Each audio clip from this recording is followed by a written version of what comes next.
फिर 2-4 साल 10 साल बाद वहीं बाम डिटॉल और आइडेक्स की बदबू आने लगती है, और कुछ दिन बाद 50 साल बाद इतनी बदबू आती कि गुस्सा नहीं जाता है कमरे में। अब वास्तव में जब लोग कहते हैं भगवान के प्यारे हो गए, हमने कि जिसे जिंदगी भर भगवान प्यारा नहीं लगा वो भगवान का मर के प्यारा कैसे हो सकता है। लोग कहते हैं आज वो देव लोग चले गए, आज भगवान के पास चले गए। हमने कि भगवान की पसंद इतनी खराब है क्या?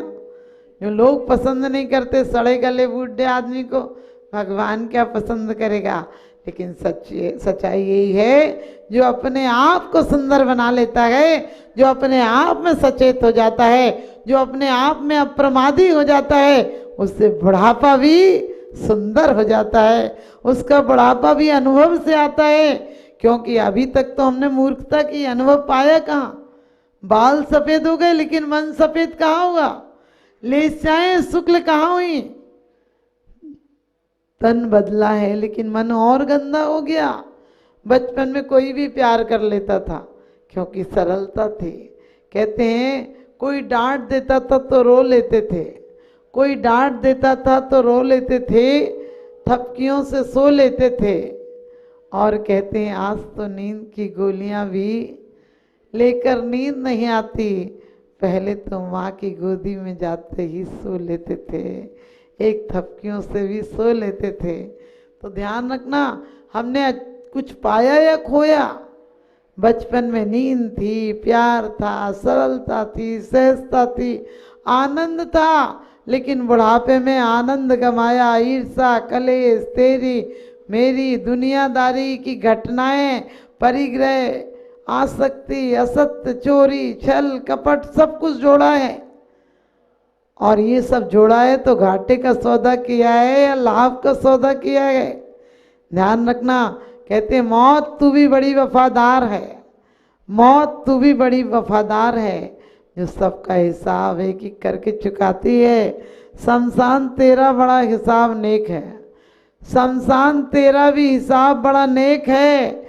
और तेरे यहाँ अमीर हो गरीब हो, तेरे घर पर अमीर हो गरीब हो, साहूकार हो या गरीब हो, सबके लिए बिस्तर एक है, सबके लिए बिस्तर एक है।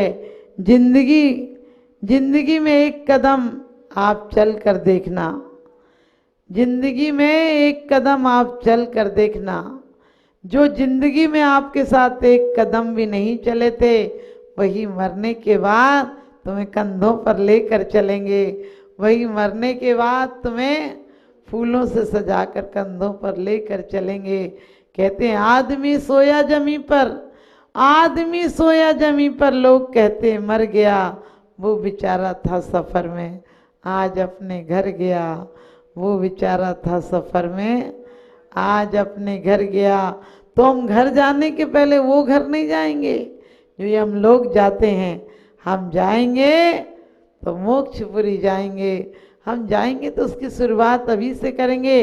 तो खम्मामी सभ्य जीवाणम, वो कैसी क्षमा आए, मौत के पहले हमारे अंदर कैसी क्षमा आए। एक दो पड़ोसी थे, बच्चे बच्चे खेल रहे थे, थोड़े बड़े हो गए, पिताजी की रिवॉल्वर थी और बच्चे ने पिताजी को दबाते हुए देखा था और अचानक लड़ाई हो गई बच्चों की किसी बात पे, एक को खरोंच आ गई, दूसरे बच्चे ने पिताजी की रिवॉल्वर उठाई और चला दी। बटन दबाया, सोचा तो नहीं था लेकिन मर गया सामने वाले का बच्चा। अब बहुत सब में आतंक था, सब में बहुत दुख था, बहुत शोक था। पुलिस में केस गया और कहते हैं कि इस बच्चे को जिसने मारा था उसे पुलिस उठाकर ले गई, जेल में डाल दिया।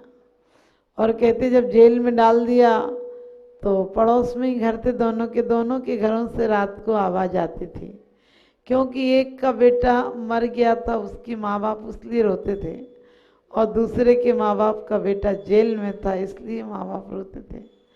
अचानक दूसरे दिन सजा सुनाई जानी थी कोर्ट में, और जिसका बच्चा मरा था वो गया, और जब पेशी होनी थी तो पूछा गया कि तुम्हारे बच्चे की गलती है ये वो, तो तुम्हारा बच्चा मर गया, तुम सजा क्या चाहती हो? उसने कहा मैं सजा नहीं चाहती हूँ, क्योंकि जो दुख मुझे हुआ है मैं देखती हूँ वो लोग भी रोते रहते हैं, तो एक घर का बर्बाद हुआ है, दूसरे घर को बर्बाद नहीं करना चाहती हूँ। मेरे बच्चे की गलती है, उसने उसे मारा था तो उस बच्चे ने बंदूक चला दी, उस पर जो कुछ होगा मेरे ही बच्चे की गलती थी। और कहते हैं सामने वाला पैरों में पड़ गया, कहने लगे तुम कैसे हो, तुम्हारा बच्चा मर गया है और फिर भी तुमने मेरे बच्चे को माफ़ किया। उन्होंने कि बच्चा तो बच्चा होता है ना, मैं अपने बच्चे का एहसास जानती हूँ कि मुझे बच्चे के बिना कितना बुरा लग रहा है, लेकिन फिर भी मुझे पता है मेरा बच्चा अब लौट कर नहीं आएगा और तुम्हारा बच्चा लौट सकता है, तो तुम्हें क्यों दूर करूं, क्योंकि मैंने वो एहसास पाया, इसलिए तुम्हारे बच्चे को तुम ले जाओ। और कहते हैं बच्चा भी समझदार था, बच्चा कहने लगा आपने जीवन दान दिया है, जीवन दान जन्म देने से बड़ा आपके पास रहूँगा, मेरा दोस्त तो मर गया लेकिन मैं उसका फर्ज अदा करूँगा। और कहते हैं जिसका बच्चा था उसने भी कहा कि नहीं, इस पर तुम्हारा ही अधिकार है, क्योंकि इसने तुम्हारे बच्चे की जान ली है, इसलिए इसे उसको चुकाना पड़ेगा। और कहते हैं एक उसकी बहन थी, जो बच्चा मर गया था उसकी आगे चलकर एक बहुत बड़ा ऑफिसर बन गया ये। और कहते हैं कि उस बहन की बड़ी अच्छी शादी की उसने। और कहते हैं उस माँ बाप को जिसका बच्चा मर गया था उसके घर पर रह कर उन माँ बाप की सेवा की। हम भी ध्यान रखना, थोड़ा सा सुख किसी के घर में देंगे तो हमारे घर में सुख हो जाएंगे। आदमी क्यों इतना अहंकार में आता है? क्योंकि वो लोगों को अहमियत देता है। लोग हमें कैसे पहचाने कि हम कुछ हैं? अरे लोग तो लोग हैं, गधे पर बैठोगे तब भी गालियां देंगे, पैदल चलोगे तब भी बेवकूफ़ कहेंगे, और दोनों बैठोगे तब भी तुम्हें हत्यारा कहेंगे। दुनिया की परवाह मत करना, दुनिया क्या कहती है, अपने आप में जियो, अपने घर में शांति रखो, अपने परिवार में शांति रखो, अपने समाज में कैसे प्रेम भाईचारा का वातावरण पैदा हो ये रखो। किसी की शिकायतों को, ये सब किसी की शिकायत, किसी की निंदा, किसी की चुगली, किसी की कसाई रखोगे तो साक्षात साधु क्या कोई महासाधु आ जाए तुम्हारी समाधि नहीं करा सकता है, क्योंकि समाधि जब होगी अपने स्वयं के पुरुषार्थ से होगी, स्वयं की सक्रियता से होगी, स्वयं के अप्रमाद अवस्था से होगी। तो ध्यान रखना, कल एक दो घटनाएं सुनी ऐसी जो त्यागी वृत्तियों की भी, कोई समझो पता नहीं क्या हो गया उनको। हाँ, हमने उनको देखा, मैं अजमेर में रही हूँ उनके साथ, तो बहुत दुख की बात है। और मुझे नहीं लगता है, वो बहुत मस्त साधु थे। तो आपको बता दूं, आज हम किसी की चर्चा कर रहे हैं, कल कोई हमारी भी चर्चा कोई बात हो जाए छोटी मोटी सास बहू में, देवरानी जिठानी में, तो आराम से बोलो। अपन को जब क्रोध आता है ना तो बोलते हैं इसको मना कर लेना नहीं तो मैं मार दूंगी। अरे क्यों बोलते हो, ऐसे बोल दो बेटा, ऐसे नहीं करते ना, अधिकार से बोलो बेटा, मना करो ना, ऐसे नहीं करते। ध्यान रखना, घरों की तकरार बंद हो जाएगी। कभी ये मत सोचना कि हमारे बच्चों के साथ ऐसा बर्ताव होता है। अरे तुम्हारे बच्चों को दुआएं दो, प्यार दो, अच्छी शिक्षा दो। किसी के दिलों में, दीवालों से कोई कामयाब नहीं हो पाता है, दिलों में दुआएं रखो तो प्यार तुम्हें अमर कर देता है। तो आप लोग भी ध्यान रखना। घर में कई बार बोलते मेरे बच्चे को दूध कम दे दिया, मेरे बच्चे को खाना 4 बार मांग रहा है, खाना नहीं दिया।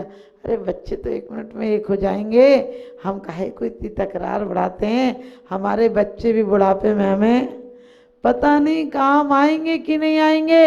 यदि पुण्य का उदय होगा तो काम आएंगे, नहीं तो कंस और कुणिक की तरह तड़पा कर मार देंगे। और नहीं भी मारे, यदि हमने समाधि की संलेखना की तैयारी नहीं की, यदि हमने अच्छी जगह का आयुबंध नहीं किया, तो मरते टाइम कोई तकलीफ नहीं देगा। तुम्हारी शरीर इतना बाधाएं देगा कि हमें वेंटिलेटर पर पड़े होंगे, तो हम भगवान वेंटिलेटर पर नहीं पड़ेंगे। अपने आप को कोशिश करेंगे कि अभी से बिल्कुल समता परिणाम अपने आप में रहने की कोशिश करेंगे। जो पुण्य के अवसर आएंगे उनसे बिल्कुल चूकेंगे नहीं। घर की काम तो जब तलक है जिंदगी, फुर्सत ना होगी काम से। जब तलक है जिंदगी फुर्सत ना होगी काम से, समय कुछ ऐसा निकालो प्रेम हो भगवान से। समय कुछ ऐसा निकालो प्रेम हो भगवान से, तो हमारे काम पूरे नहीं होंगे, हम पूरे होंगे। ध्यान रखना, काम किस व्यक्ति के पूरे हुए, लेकिन हम काम के पहले विश्राम में जाएंगे, अपने आत्मा राम को चाहेंगे, ताकि एक दिन हम भी शिव धाम में जाएंगे। इन्हीं शुभ भावनाओं के साथ अभी से सब लोग घरों में जैसी परिस्थितियाँ आपके हाथ की बात नहीं है। मना स्थिति को बदलना हमारे हाथ की बात है। दिन रात चिंता करेंगे तो अशुभ का बंद होगा, और अशुभ का बंद होगा तो हमारे बनते हुए काम बिगड़ जाएंगे। तो हम कोशिश करें, कोई लोग आजकल वास्तु ज्योतिष तंत्र मंत्र के चक्कर में पड़े रहते हैं। हमें कोशिश करना आत्म तंत्र अच्छा होगा तो हम पूर्ण स्वतंत्र होंगे। कुंद कुंद स्वामी कहते हैं कि पूजा के फल से क्या होता है, पूज्यता मिलती है। सुर पूज्यो हवई शुद्ध मनो, शुद्ध मन वाला पहले कह दिया कि जो शुद्ध मन से पूजा करता है वो क्या, सुर पूज्यो का मतलब तीर्थंकर होता है, देवताओं के द्वारा पूज्य होता है, 3 लोकों में पूज्य होता है। और कहते हैं दान जो सच्चे मन से दान देता है उसे सार सुहम भुंज दे नीदम। कुंद कुंद स्वामी कहते हैं कि तुम अपना पुरुषार्थ करना, भले पुरुषार्थ से ला सकते हो लेकिन खा नहीं सकते हो। आज का आदमी अपनी मेहनत की कमाई से, कहें बेईमानी की कमाई से मकान बना देता है, लेकिन अमन चैन से रह नहीं पाता है। बच्चों को पढ़ा लिखा देता है, बच्चों को अफसर बना देता है, बच्चे तो अफसर बन जाते हैं लेकिन हमारे काम के नहीं रहते हैं। वो कुछ भी हासिल कर लें लेकिन हमारे जीवन में जो हम हासिल करने आए थे उससे हम वंचित रह जाते हैं। क्यों? क्योंकि शुद्ध मनो कह दिया कि जो शुद्ध मन से पूजा करता है वो देवताओं के द्वारा। क्यों देवताओं के द्वारा? इसलिए कि वो इस जन्म में भी आपत्तियाँ आती हैं तो जैन सिद्धांत को जानने वाला जानता है कि मेरे कर्म का उदय है।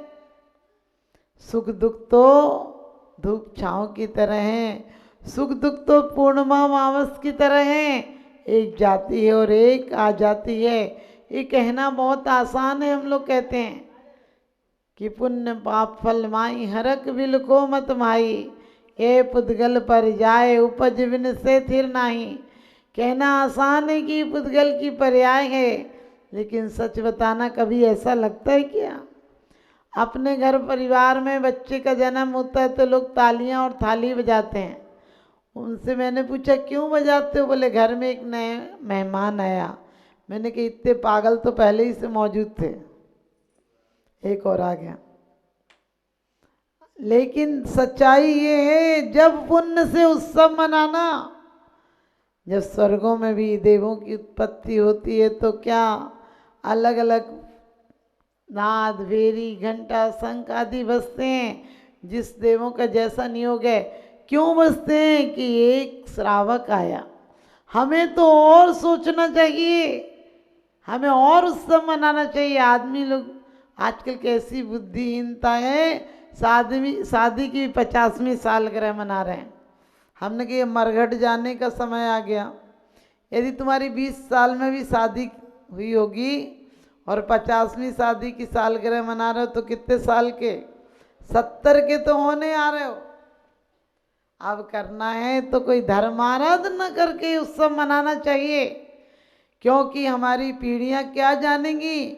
नई खूबी, नए रंगत, नए अरमान पैदा कर, इस खाक के पुतले में भगवान पैदा कर। क्योंकि ये जिंदगी, एक कौम के इंसान तुझे चलना नहीं आता, एक कौम के इंसान तुझे चलना नहीं आता, और एक बार गिर गया तो संभलना नहीं आता, एक बार गिर गया तो संभलना नहीं आता। हमारा पूजा का नियम एक बार छूट जाए, बोले अब तो छूट गया, आप क्या करें। कभी व्रतों में एक आध कोई खंडित हो जाए किसी वजह से, मतलब दोबारा नहीं लेते, हो गया तब तो छोड़ ही दिया। क्यों छोड़ दिया? अच्छे संकल्प को क्यों छोड़ देते हो? बुरे संकल्प को, कोई गुटखा कहो बोले जल्दी नहीं छूट पाता, शराब बोले इतने जल्दी कहाँ छूट पाएगी। और अच्छे जो आत्मोत्थान के संकल्प थे उनको हम तुरंत छोड़ देते हैं।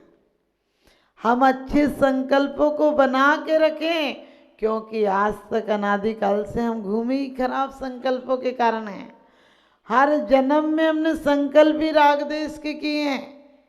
जरा सी चिंगारी होती उसे मसाल बना देते हैं, जरा सी बात को बवंडर मचा देते हैं, फिर कहते हैं हम तो जैन हैं। हमने कहा तुम जैन कैसे हो? जो जन जन की कल्याण की भावना भाई वो जैन हैं। क्यों? जिनेंद्र देव का भक्त हो जो। जिनेंद्र देव कैसे थे? 18,200 से रहते। परमेष्टि परम ज्योति विरागो विमलाकृति सर्वज्ञो नादिमध्यांता सर्वा शास्त्रो फलालते। कहते जिनेंद्र देव कैसे हैं? परमेष्टि हैं, परम ज्योति हैं, विरागी हैं और विमल हैं, मल से रहते हैं। अपन पे मल के मल चढ़ते जा रहे हैं, और कैसे अपन उनकी पढ़ाई पढ़ रहे हैं क्या?